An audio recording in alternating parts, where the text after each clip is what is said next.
So many people walk through life thinking that avoidants are cold, detached, or heartless, but that's not the truth. The truth is, they feel everything. They just learned somewhere along the line that it wasn't safe to feel.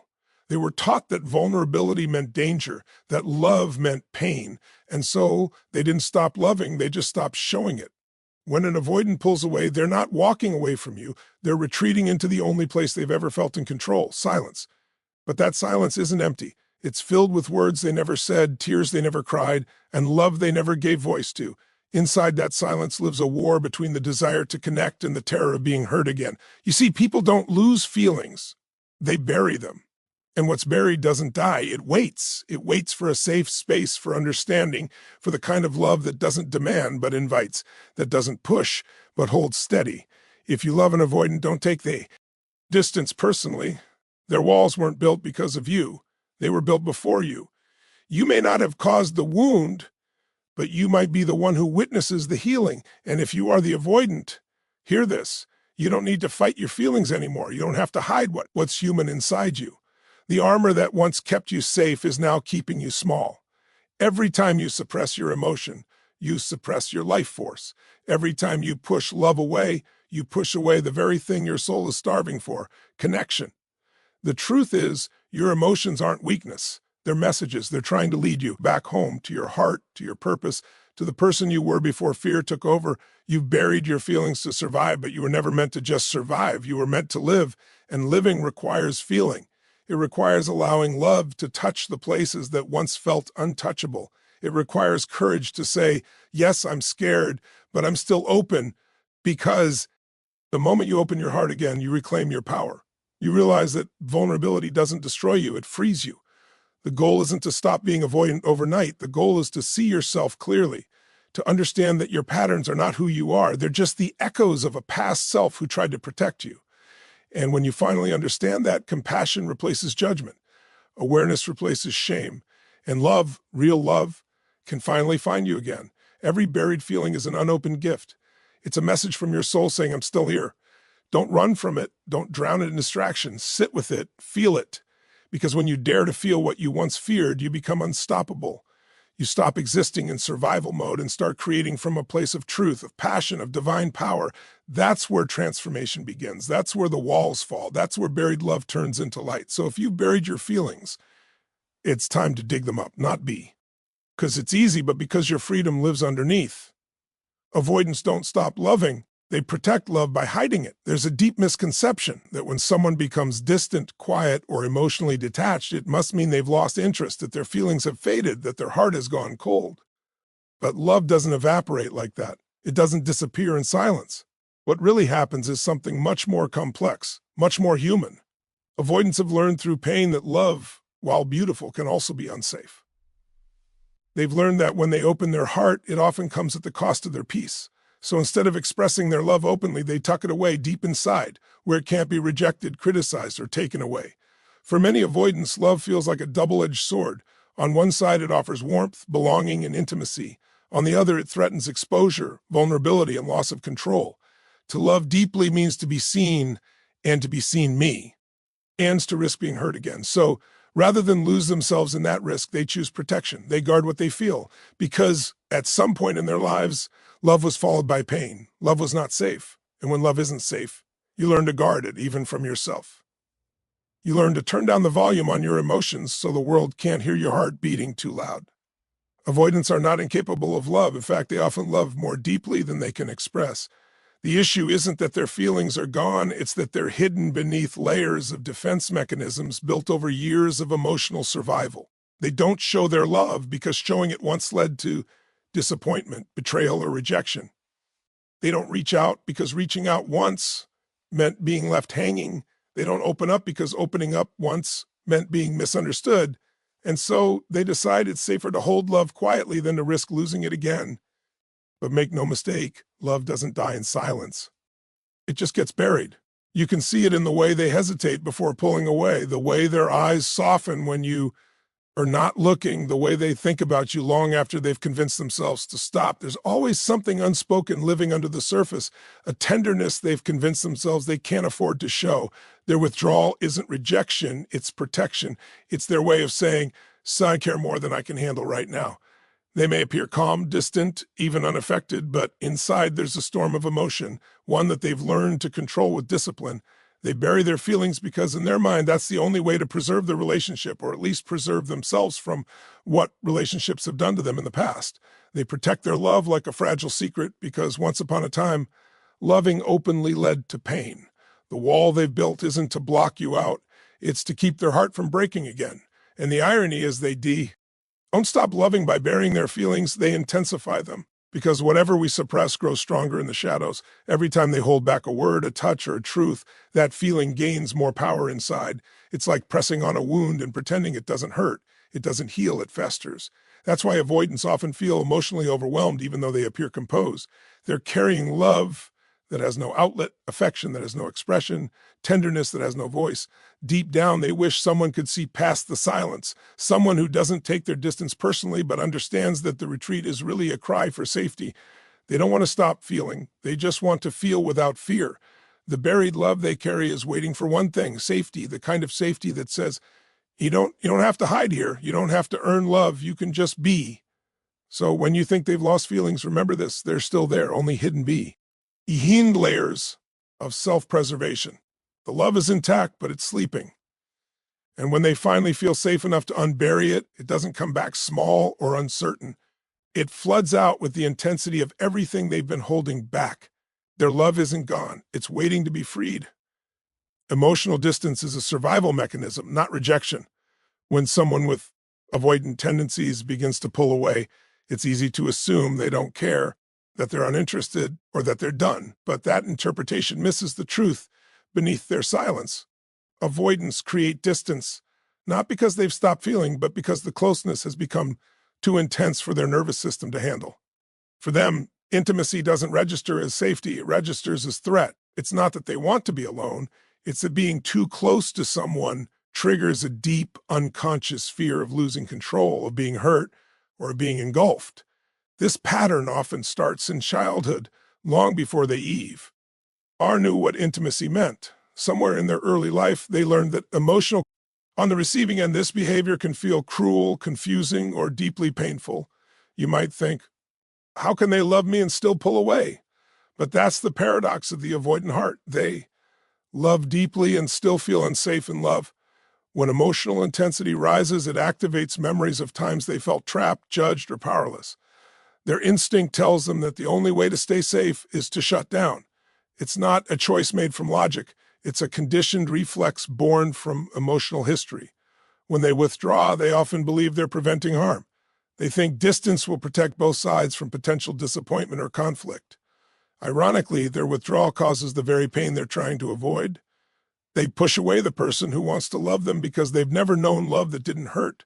And underneath that defense is usually a deep sadness, a longing to be understood without needing to explain why they're afraid.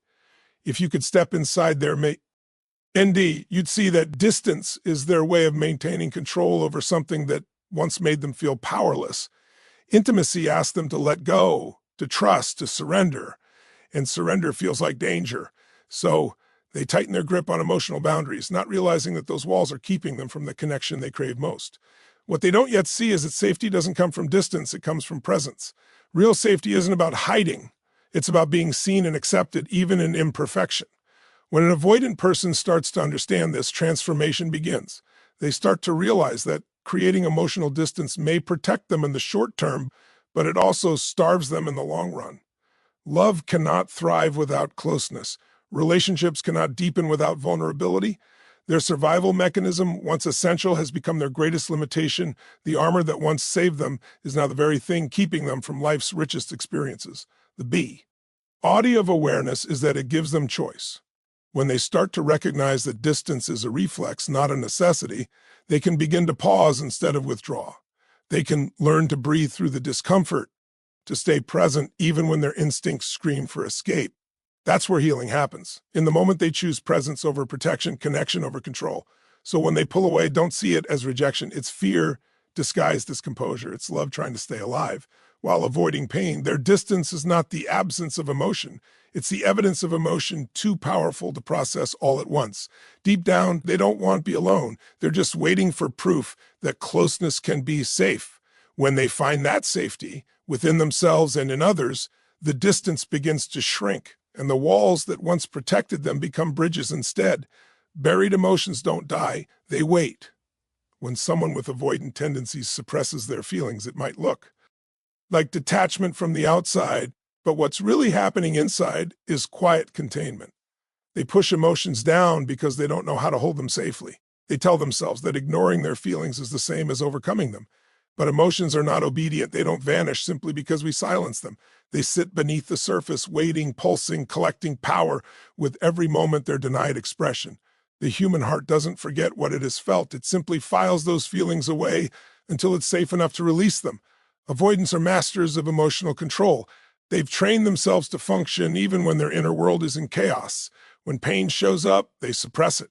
When love feels too vulnerable, they hide it. When fear rises, they numb it. This suppression may give them temporary relief, but it also traps them in a cycle of emotional stagnation. Every buried feeling becomes a seed that keeps growing underground, sprouting roots of tension, restlessness, and confusion. They may convince themselves they're fine, but their body and mind know otherwise. Their nervous system stays on guard, their sleep suffers, and their peace fades, all because the truth they've buried is still alive inside them. The danger of burying emotions is that they never truly disappear, they transform. Unexpressed sadness becomes irritability. Unacknowledged love turns into resentment. Unreleased fear manifests as control. These emotions look different on the surface, but at their core, they're still the same unhealed feelings waiting for attention. The more they're ignored, the louder they become, often emerging in unexpected ways, through sudden anger, emotional shutdown, or even physical exhaustion. That's because emotions are energy, and energy demands movement. If you don't give your emotions a voice, they'll find their own. Avoidants often think they're keeping things under control by not feeling, but what they're really doing is building PR. Sure, it's like holding a beach ball underwater. It takes constant effort to keep it submerged. The moment you lose focus, it shoots up to the surface harder and faster than before. That's how buried emotions behave. They resurface when life mirrors old wounds, when someone gets too close, or when love feels too real. What seems like sudden withdrawal or an unexpected breakdown is actually the return of feelings that were never fully processed. The healing begins when they realize that feeling doesn't equal weakness. The emotions they've buried are not there to destroy them. They're there to guide them back to truth. Each buried feeling carries a message. Pain asks for compassion, anger asks for boundaries, love asks for expression, fear asks for safety. Avoidants have spent years denying those messages because they feared being consumed by them. But when they finally turn inward with courage and curiosity, they discover that the feelings they've buried are not monsters. They're memory. Yes, longing for integration. It takes courage to unbury emotions because the moment you touch what you've avoided, you also touch the pain you've carried. But that pain is not punishment. It's purification. It's the body releasing what the heart has held for too long. And in that release, something sacred happens. Freedom returns. The weight that's been silently pressing on their chest begins to lift. The numbness that once felt like protection starts to dissolve. They begin to feel again, not just pain, but joy, excitement, connection, and peace. Buried emotions are like forgotten treasures buried under layers of fear.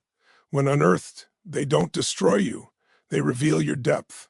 The same feelings that once felt unbearable become the very source of your empathy, wisdom, and strength. Every emotion you've ever buried has been waiting patiently for you to come back, to listen, to feel, to heal. They wait because they know that on the other side of feeling lies freedom. Avoidants may have spent years running from their inner world, but eventually, life always leads them back home to the truth that emotions are not the enemy. They are the doorway to becoming whole again. Connection begins when safety replaces fear. For most avoidants, intimacy has never felt safe. It has felt like exposure.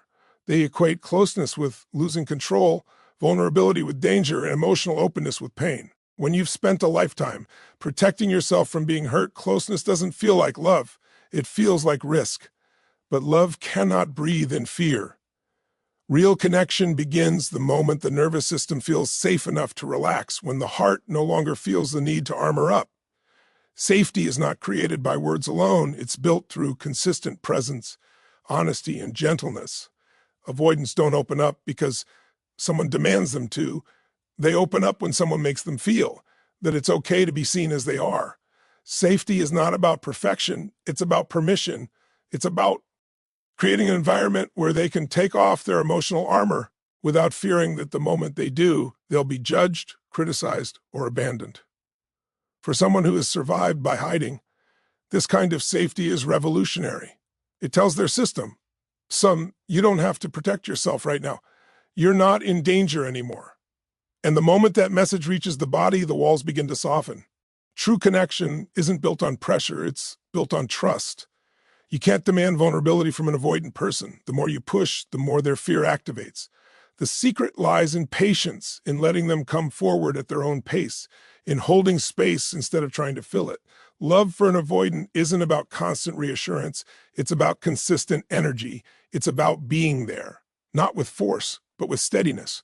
When they sense that your love doesn't threaten their independence, when they realize that your closeness doesn't demand their surrender, they begin to relax. And that's when connection blooms.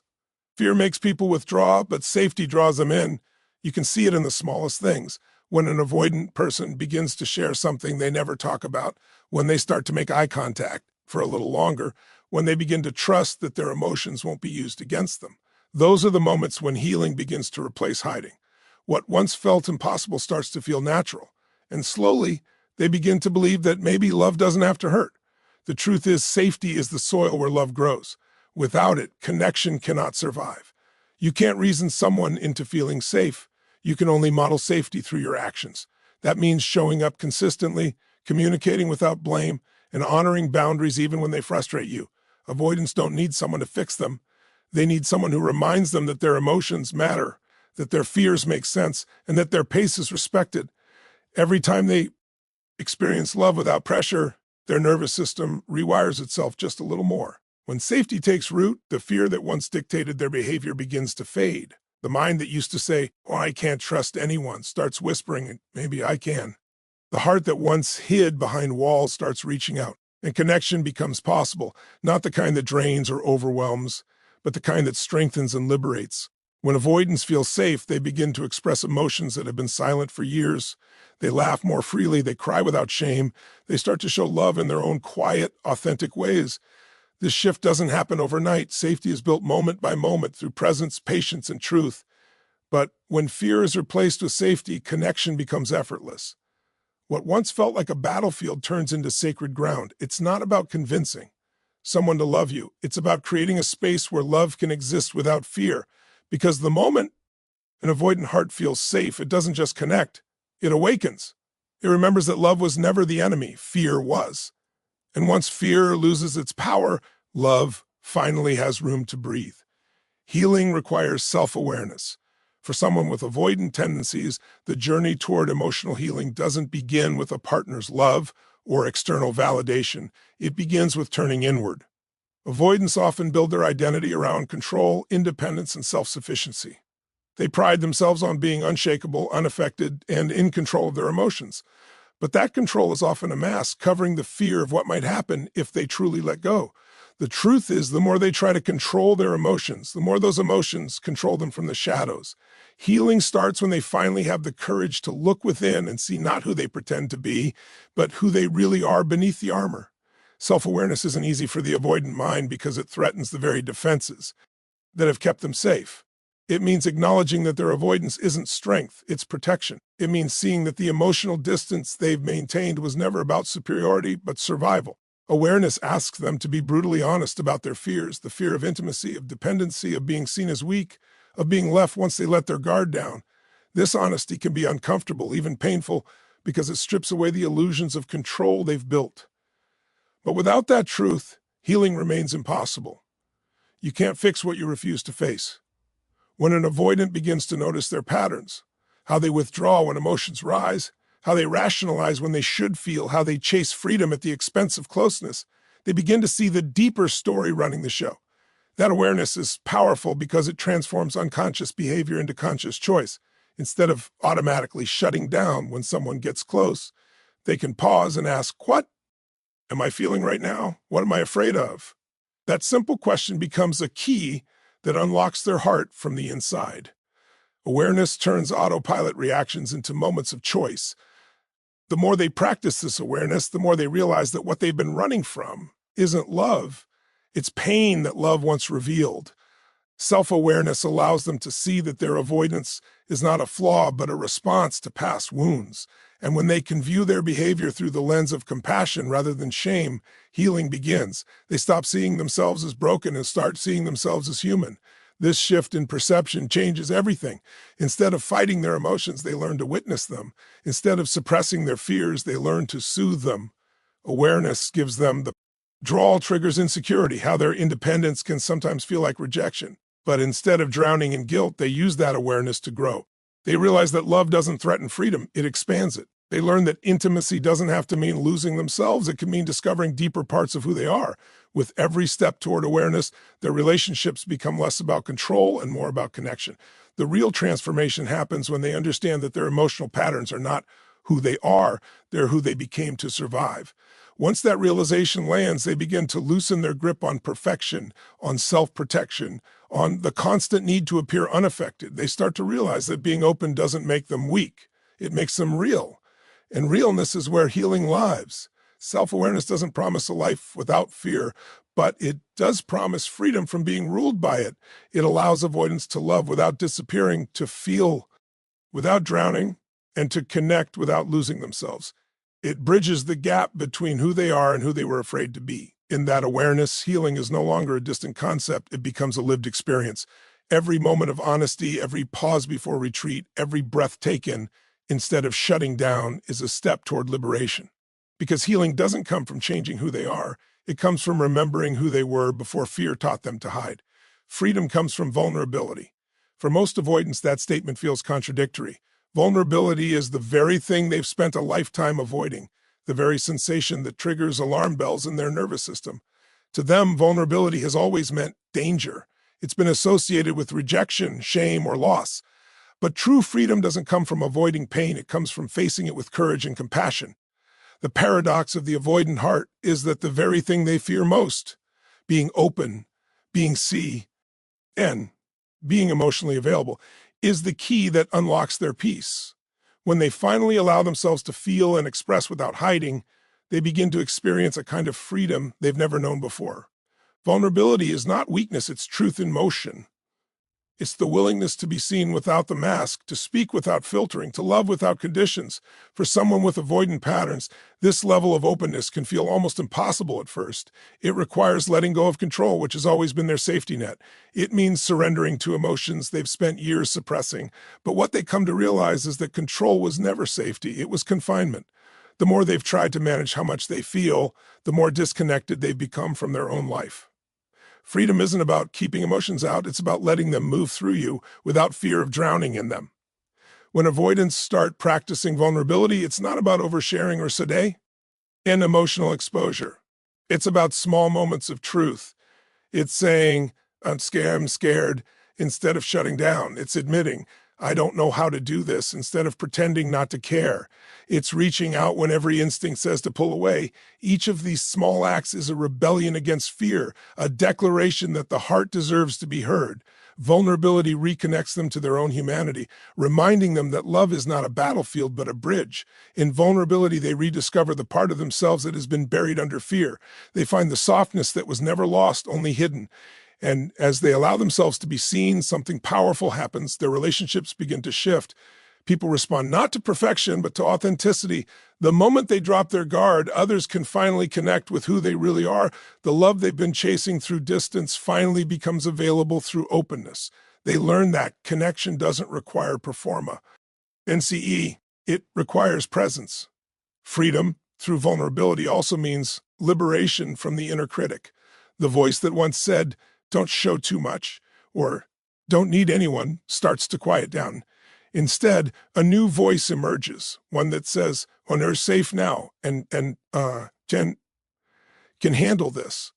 Vulnerability teaches them resilience, not fragility, because when they stop running from their emotions, they discover they are far stronger than they ever imagined. They begin to trust themselves, not just to survive pain, but to grow through it. That trust becomes the foundation of a new kind of freedom, one that doesn't depend on circumstances or people, but on truth. When avoidants embrace vulnerability, they reclaim their power. They no longer need to hide to feel safe. They no longer need to suppress love to stay in control. They realize that freedom doesn't come from isolation. It comes from integration. It's the freedom to say, "This is who I am," without fear of rejection. It's the freedom to love deeply, even when there's risk. It's the freedom to be honest, even when it's uncomfortable. That's the kind of freedom that can't be taken away because it's not built on fear, it's built on truth. Ultimately, vulnerability becomes the doorway back to the soul. It's the moment the avoidant stops defending and starts living. It's when they realize that the armor they wore to survive is no longer needed. And as they take it off piece by piece, they discover that what lies beneath was never broken, it was just waiting to breathe.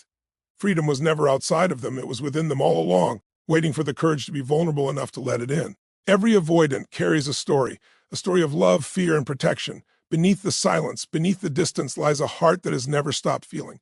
They don't lose emotions, they bury them. They don't reject love, they guard it. And as we've explored, those defenses, once built for survival, have become walls that keep love at bay. Your fear. You are not the walls you built to survive. You are the consciousness that can see them, the strength that can release them, and the love that can transcend them. You have always been capable of deep, powerful connection. You just needed to feel safe enough to allow it. And when you do, you'll realize that vulnerability doesn't make you weaker. It's the highest form of courage there is.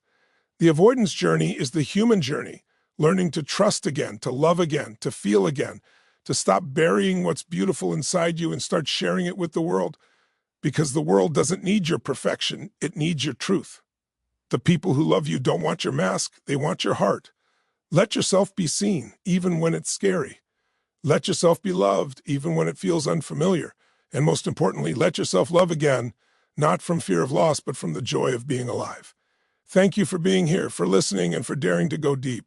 Healing is easy. It's sacred work. It takes courage to face what you've buried and faith to believe that what's inside you is still good, still powerful, still worthy of love. Remember, every wall can come down, every wound can heal, and every heart, no matter how avoidant, can find its way home again. So wherever you are in your journey, keep going, keep feeling, keep choosing love, because the more you open your heart, the more life will open itself to you. Thank you for your time, your presence, and your willingness to grow. Stay true, stay open, and never forget, the love you're seeking is already within you.